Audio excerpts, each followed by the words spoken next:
Risk refers to the potential for losing some or all of an investment, while return is the gain or loss generated by an investment over a particular period. Assessing the trade-off between risk and return is essential for making informed investment decisions and optimizing investment portfolios. Return can be measured in different ways. The absolute return is calculated by taking the difference between the ending and starting prices, then dividing by the starting price.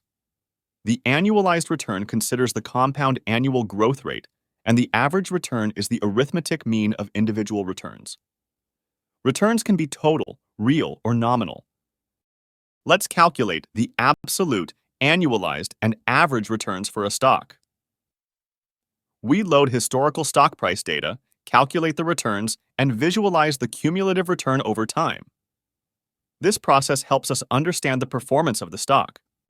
Risk can be measured using several metrics. Standard deviation measures the dispersion of returns from the mean. Variance is the square of the standard deviation.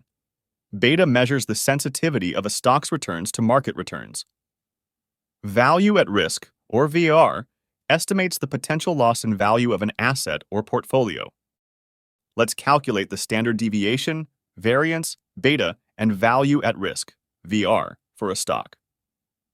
We load historical stock and market return data, compute the risk metrics, and visualize the distribution of returns with VR highlighted.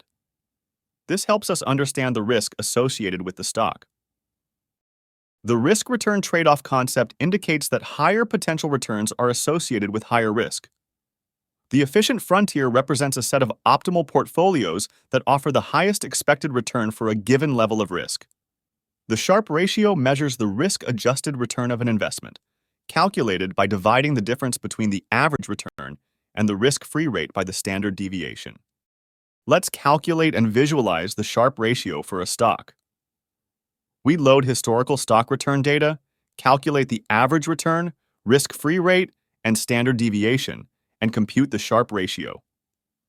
Visualizing the risk-return trade-off helps us understand the relationship between risk and return for the stock. Measuring return involves calculating absolute, annualized, and average returns. Measuring risk includes calculating standard deviation, variance, beta, and value at risk, VAR.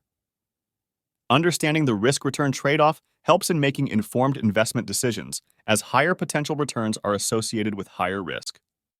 Python is a powerful tool for efficiently calculating and visualizing risk and return metrics.